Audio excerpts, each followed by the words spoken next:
Hello friends, कैसे हैं आप सब। स्वागत है आपका डी कोड सिंह में। आपने ये खबर तो सुनी ही होगी कि अमेरिका अपनी ट्रूप्स को अफगानिस्तान से वापस लेकर जा रहा है। एक ऐसा युद्ध जिसको अमेरिका 20 साल तक लड़ता रहा, जिसकी उम्मीद में पूरी दुनिया बैठी हुई थी कि तालिबान का खात्मा करके ही अमेरिका वापस आएगा। उस युद्ध को बीच में छोड़ के अमेरिका अब अपने देश लौटने को तैयार है। अफगानिस्तान फिर अपने हाल पर उसी तरीके से है जैसे 2001 से पहले था। वही खून खराबा, वही कत्लो गारद एक बार फिर से तालिबान ने अफगानिस्तान में शुरू कर दी है। तो इस वीडियो में आज हम ये जानने की कोशिश करेंगे कि आखिर क्या है ये तालिबान, कहां से आया है तालिबान, क्या चाहता है ये तालिबान और भारत के ऊपर इसका क्या असर रहने वाला है। तो वीडियो पूरी देखिएगा, बहुत इंटरेस्टिंग होने वाली है। आइए डिकोड करते हैं।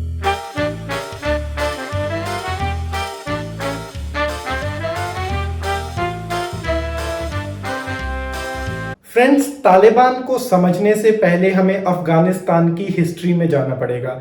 आप ऐसा मत सोचिए कि ये कोई हिस्ट्री का एक बोरिंग लेक्चर होने वाला है, क्योंकि बहुत ही ब्रीफ तरीके में एक बहुत ज़्यादा हिस्ट्री मैं यहीं पे कवर करने वाला हूं, जिससे आपको ये आइडिया लग जाएगा कि आखिरकार अफगानिस्तान की ऐसी क्या हिस्ट्री है जिसकी वजह से अफगानिस्तान हमेशा प्रोन रहता है ऐसे अटैक्स के लिए या ऐसे इन्वेजन्स के लिए। तो फ्रेंड्स, अफगानिस्तान की हिस्ट्री उतनी ही पुरानी है जितनी शायद सिंधु घाटी की सभ्यता और हिंदुस्तान की हिस्ट्री पुरानी है। अगर हम थोड़ा सा एंशियंट टाइम्स में जाएं तो अफगानिस्तान के ऊपर जो पहला हमला था वो पर्शियंस ने डेरियस किंग के अंडर किया था।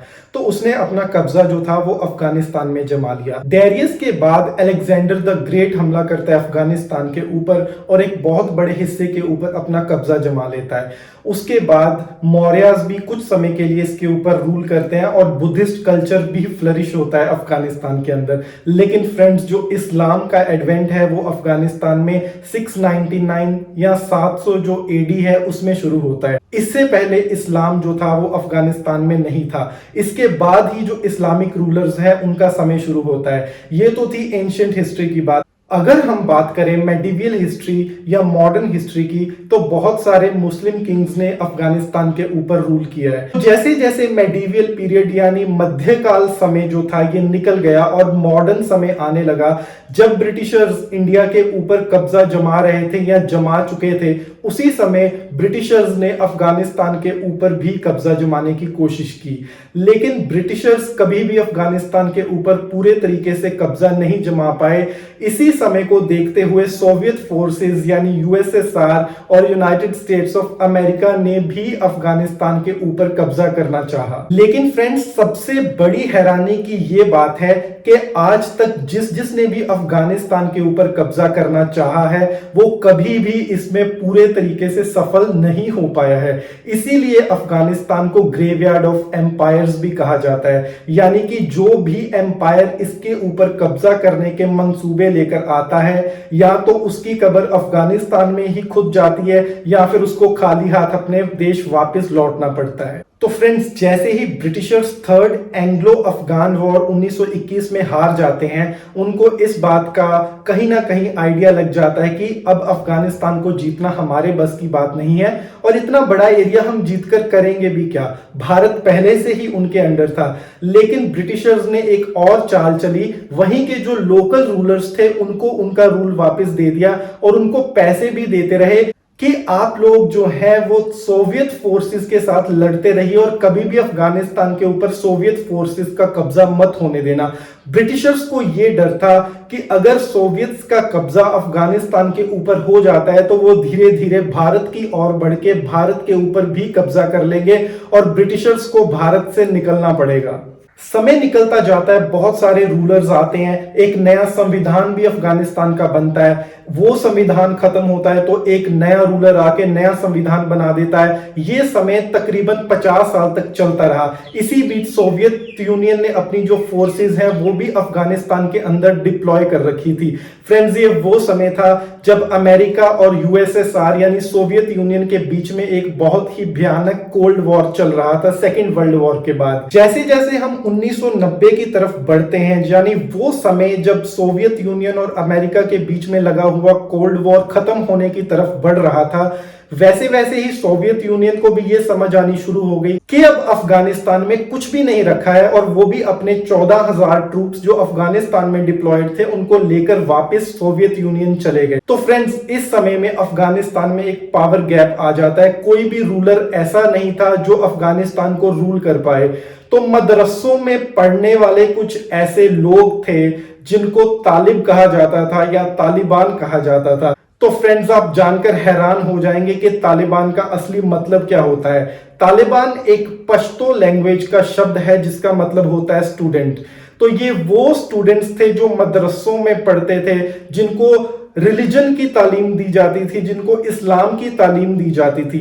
ये लोगों ने देखा कि अब अच्छा मौका है, अगर हमें एक इस्लामिक स्टेट क्रिएट करनी है, क्योंकि कोई भी रूलर इतना एफिशिएंट बचा नहीं है अफगानिस्तान में, तो ये लोग इकट्ठे हो गए और 1992 में अपनी गतिविधियां शुरू कर दी और एक ग्रुप बनाना शुरू कर दिया जिसका नाम इन लोगों ने तालिबान रख दिया। यहां तक तो ठीक था, लेकिन तालिबान ने जब हथियार इकट्ठे करने शुरू कर दिए, तालिबान ने जब ऐसे ऐसे फतवे देने शुरू कर दिए कि औरतें घर से बाहर नहीं जा सकती हैं, औरतों को हिजाब पहनकर ही घूमना पड़ेगा, औरतों को कोई शिक्षा नहीं दी जाएगी, जहां देखा जाता था किसी को भी गोली मार दी जाती थी, हर जगह कत्लो गार्द मचाना शुरू कर दिया, हर जगह खून खराबा करना शुरू कर दिया। तो फ्रेंड्स, सारी दुनिया की जो नजर है यह अफगानिस्तान के ऊपर लगी हुई थी। इसी बीच 1996 का वो समय भी आता है जब अमेरिकन एम्बेसीज में अलग अलग जगहों के ऊपर हमले हो जाते हैं, बॉम्ब ब्लास्ट हो जाते हैं और अमेरिका का सबसे पहला शक जाता है तालिबान के ऊपर। अमेरिका को यह लगता था कि जितने भी आतंकी हैं, जितने भी मुजाहिद हैं, ये अफगानिस्तान से ही जाते हैं और तालिबान ही इनको स्पॉन्सर करता है। लेकिन अभी भी अमेरिका अपनी फोर्सेस को भेजने को इतना ज्यादा तैयार नहीं था। लेकिन फ्रेंड्स, समय ऐसा आया जब 9/11 के अटैक्स हो जाते हैं वर्ल्ड ट्रेड सेंटर के ऊपर, अमेरिका एक तरीके से हिल जाता है। ये अमेरिका के इतिहास का एक सबसे बड़ा टेरर अटैक था। तो फ्रेंड्स, अमेरिका इसकी खोज में लग जाता है कि ये अटैक्स आखिर करवाए किसने। इसी बीच एक नाम उभर कर सामने आता है, Osama bin Laden. Osama bin Laden उस समय कोई ऐसा नया नाम नहीं था। ओसामा बिन लादेन पहले भी बहुत सारे अटैक्स में या बहुत सारे टेरर इवेंट्स में इन्वॉल्व रहा था। जो 1996 में पहले भी अमेरिकन एम्बेसीज पे अटैक हुए थे, उनमें भी ओसामा बिन लादेन का हाथ था।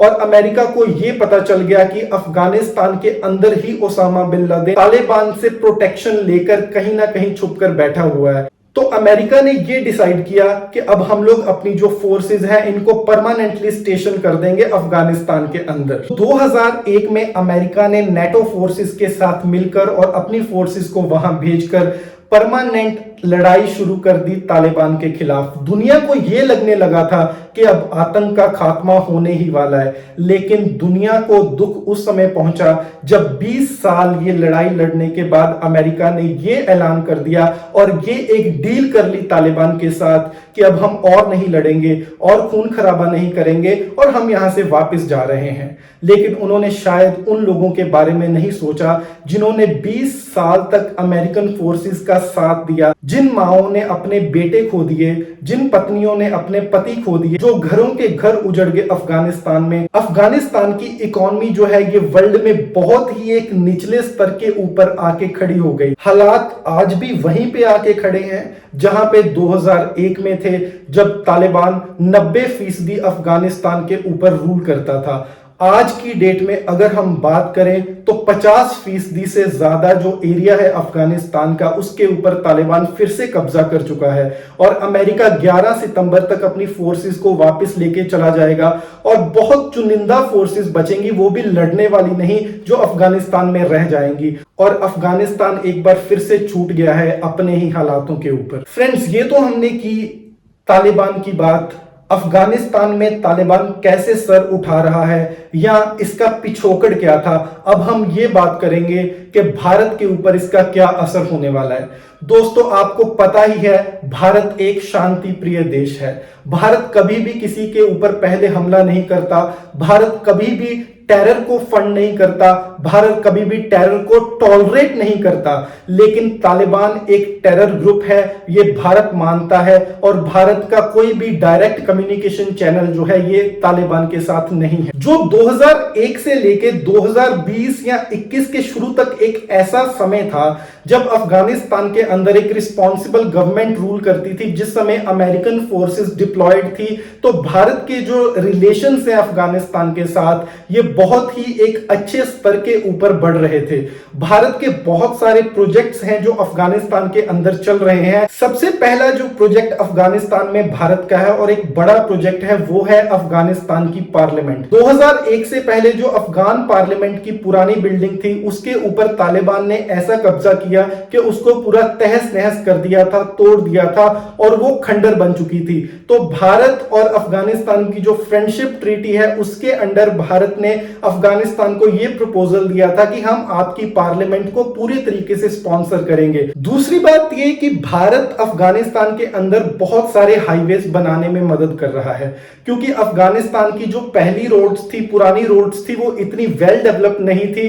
तो भारत ने बहुत सारे हाईवेज और रोड्स की जो कंस्ट्रक्शन है ये बॉर्डर रोड्स ऑर्गेनाइजेशन यानी BRO या national highway authority of India को प्रोजेक्ट्स दे अफगानिस्तान के अंदर रोड कंस्ट्रक्शन का जो काम है ये करवाया। उनमें सबसे मुख्य प्रोजेक्ट है ज़ेरांज दिलाराम हाईवे प्रोजेक्ट। ये करीबन 220 किलोमीटर लंबी सड़क है जो अफगानिस्तान और ईरान के बॉर्डर के ऊपर बनाई जा रही है और ये हेरात जो एक प्रोविंस है अफगानिस्तान की उसको जोड़ेगी और पूरे जो बॉर्डर है एक अफगानिस्तान और ईरान का उसको कवर करती है और ये एक बहुत ही बड़े मायने रखता है ये प्रोजेक्ट। तीसरा जो प्रोजेक्ट है सबसे बड़ा वो है सलमा डैम प्रोजेक्ट, जिसको अफगान इंडिया फ्रेंडशिप डैम के नाम से भी जाना जाता है। बात वही है कि अगर तालिबान को समय रहते रोका नहीं गया या तालिबान ने अपने कट्टरपंथी चीजें समय रहते नहीं छोड़ी तो ये सारे प्रोजेक्ट्स का सरवाइव करना एक क्वेश्चन मार्क के अंडर आ जाता है। जंग किसी भी समस्या का हल नहीं है।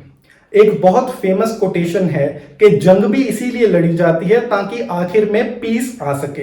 तो अगर हमें लास्ट में पीस ही चाहिए, अगर शांति ही चाहिए, तो जंग का रास्ता क्यों अपनाएं? इस समय पे तालिबान को ये चाहिए कि जब दुनिया बहुत गंभीर समस्याओं के साथ जूझ रही है, वो भी ये आतंक का रास्ता या कट्टरपंथ का रास्ता छोड़कर एक मेन स्ट्रीम में आकर दुनिया को एक ऐसा संदेश दे कि हर चीज का हल बंदूक में नहीं होता है। फ्रेंड्स, अगर आपको लगता है कि हमारी वीडियोस इंफॉर्मेटिव होती है, अगर आपको जरा सा भी ये लगता है कि आपको कुछ ना कुछ ज्ञान इन वीडियोस के थ्रू मिलता है, तो कृपया लाइक कीजिए, शेयर कीजिए और सब्सक्राइब कीजिए हमारे चैनल को, ताकि हम ऐसी इंफॉर्मेटिव वीडियोस आपके लिए लेके आते रहें।